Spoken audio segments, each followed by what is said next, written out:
गुरु प्यारी साध संगत जी, प्यार भरी राधा स्वामी जी।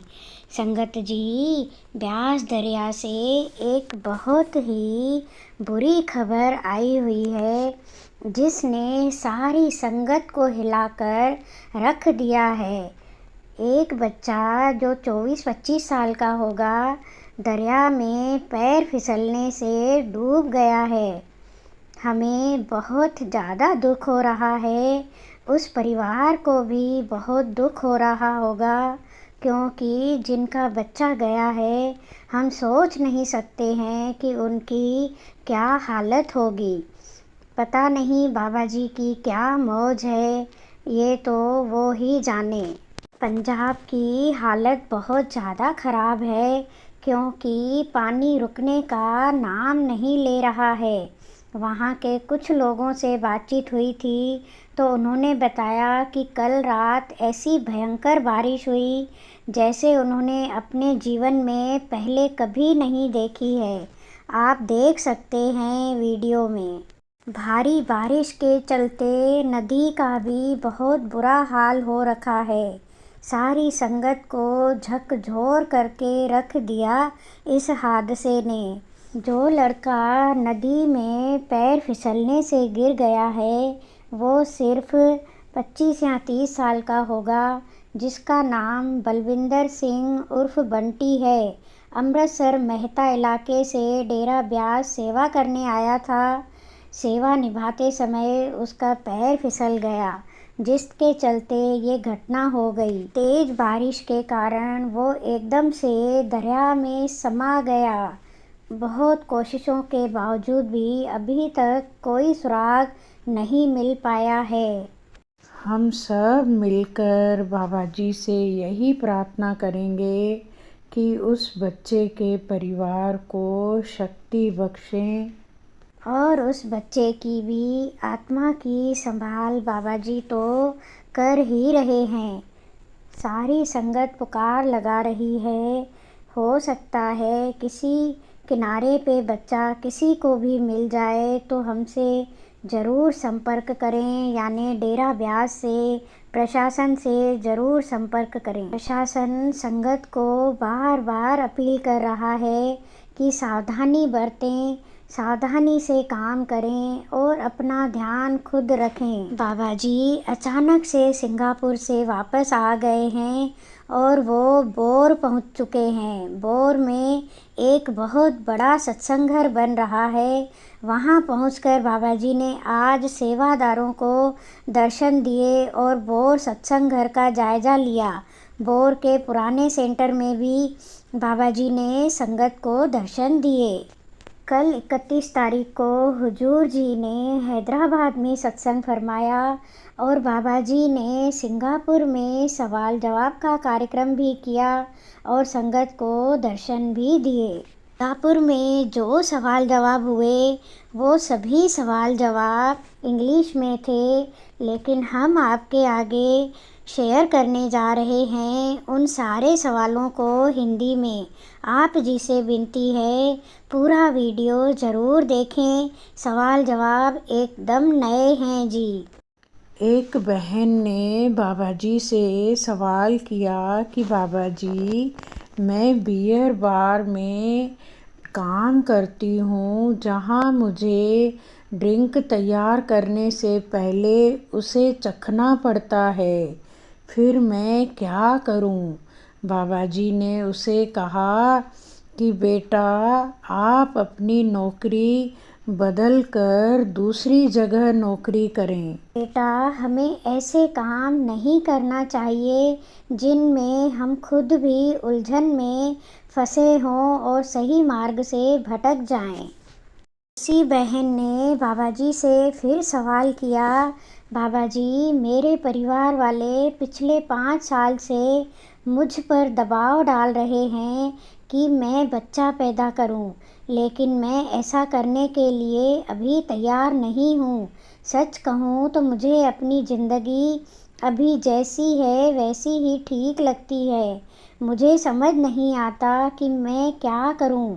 इस पर बाबा जी ने बहुत ही स्पष्ट और सहज जवाब दिया उसे। बाबा जी ने कहा, देखो बेटा, यह फैसला पूरी तरह से तुम्हारा और तुम्हारे पति का होना चाहिए। परिवार या किसी और को इसमें दखल देने का अधिकार नहीं है।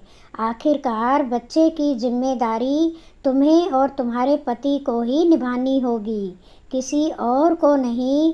तुम दोनों खुद इसका फैसला करो तो ज़्यादा बेहतर है।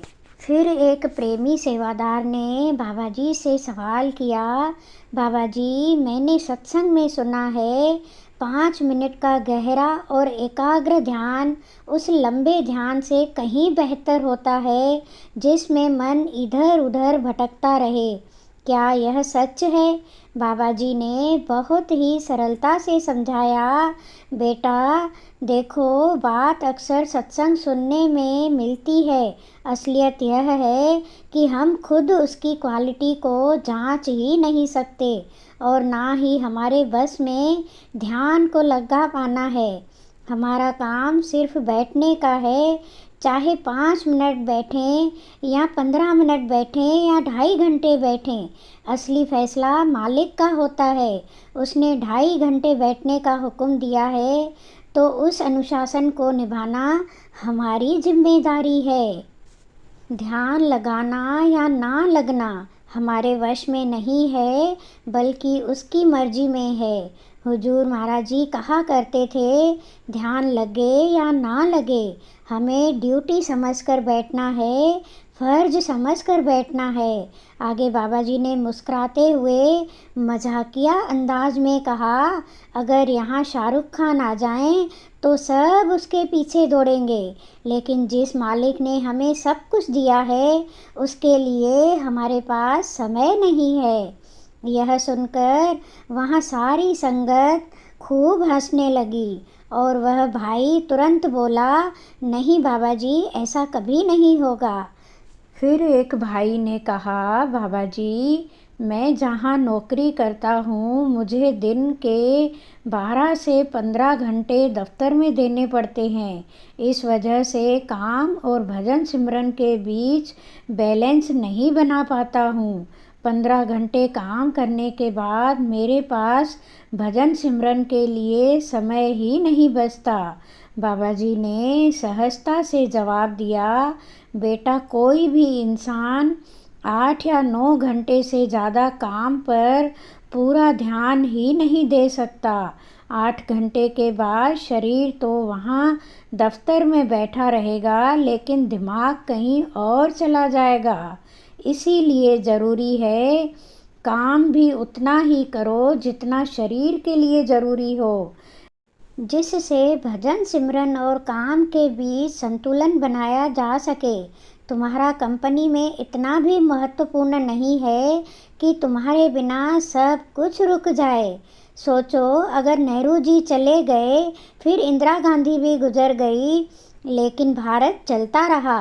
जब इंदिरा जी गई थी तो लोग चिंता में पड़ गए थे कि अब देश कैसे चलेगा, लेकिन देश तो फिर भी चल रहा है ना। इस दुनिया में कोई भी ऐसा नहीं है जिसके बिना काम ठप हो जाए। दुनिया का काम चलता रहता है। संगत जी, बाबा जी का मतलब यही था कि इस संसार का पहिया ना किसी के आने से रुकता है, ना किसी के जाने से रुकता है। कई बार हम सोच लेते हैं कि फलाना काम तो हमारे बिना हो ही नहीं सकता, फलानी सेवा हम ही कर पाएंगे, दूसरा कर ही नहीं पाएगा। लेकिन संगत जी, यह सोचना बिल्कुल गलत है। अगर हम नहीं करेंगे तो वही काम कोई और कर लेगा, काम पूरा होकर ही रहेगा। फिर एक सेवादार ने बाबा जी के प्रति अपना आभार व्यक्त करते हुए उनसे सवाल किया कि धन्यवाद बाबा जी, हमेशा हमारे साथ रहने के लिए आपका बहुत बहुत शुक्रिया बाबा जी।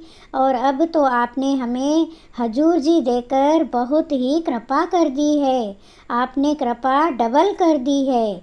यह सुनकर बाबा जी मुस्कुराए और हल्के फुल्के मजाक के अंदाज में बोले, तुम्हें तो छोटे वाले ज़्यादा अच्छे लगते हैं, इसीलिए तुम्हें वही ज़्यादा याद आते हैं। बाबा जी के इस मजाक का इशारा हुजूर जी की तरफ था। यह सुनते ही सारी संगत खूब हंसी। पंडाल का माहौल बहुत ही खुशनुमा हो गया था। फिर एक लड़के ने कहा, बाबा जी मैं ऐसी सेवा करना चाहता हूँ जिसमें मुझे आपके साथ बातचीत करने का अवसर मिले, जैसे आपके नज़दीकी सेवादारों को मिलता है। मैं पास रहकर सेवा निभाना चाहता हूँ। आप मुझे अपना ड्राइवर रख लो या कोई ऐसी सेवा दे दो जिसमें मैं हमेशा आपके साथ रह सकूँ। बाबा जी ने बहुत ही प्रेम और विनम्रता से उसे समझाया। बाबा जी ने कहा, बेटा तुम मुझे 5 मिनट भी सहन नहीं कर पाओगे। मेरे साथ रहना इतना आसान नहीं है और यही कारण है कि मैं अपने सेवादारों से हमेशा कहता हूँ कि भजन सिमरन ज़रूर किया करो, वही सबसे ऊंची सेवा है। फिर आगे एक लड़के ने बाबा जी से प्रश्न किया, बाबा जी मैं लंदन में पढ़ाई कर रहा हूँ और आपको बहुत याद करता हूँ। इस समय सिंगापुर में मैं अपने रिश्तेदार के घर आया हूँ। मेरी आपसे प्रार्थना है, कृपया इस गर्मी में लंदन ज़रूर आना। बाबा जी ने हल्की मुस्कान के साथ जवाब दिया, बेटा यह कलयुग का समय है। पहले के ज़माने में शिष्य गुरु के पीछे दौड़ा करते थे, अब शिष्य चाहते हैं कि गुरु ही उनके पास आकर मिले। हर कोई यही सोचता है कि बाबा जी कब हमारे शहर में आएंगे। यह सुनकर संगत फिर से हंसने लगी। फिर बाबा जी ने उसको समझाते हुए कहा, बेटा यह सब मेरे अधिकार में नहीं है। मैं वही करता हूँ जैसा मालिक का हुक्म होता है। फिर आगे एक लड़की ने बाबा जी से सवाल किया, बाबा जी आपके जूते बहुत कूल हैं। बाबा जी मुस्कुराए और कहने लगे, मैं तो पिछले 30 सालों से यही जूते पहन रहा हूँ। सारी संगत फिर से हंसने लग पड़ती है।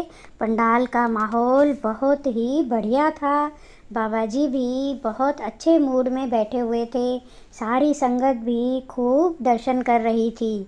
ऐसे इतने प्यारे सद्गुरु के दर्शन बड़े भागों से मिलते हैं। जिनके ऊंचे भाग हों वही ऐसे दर्शनों का लाभ उठा सकता है।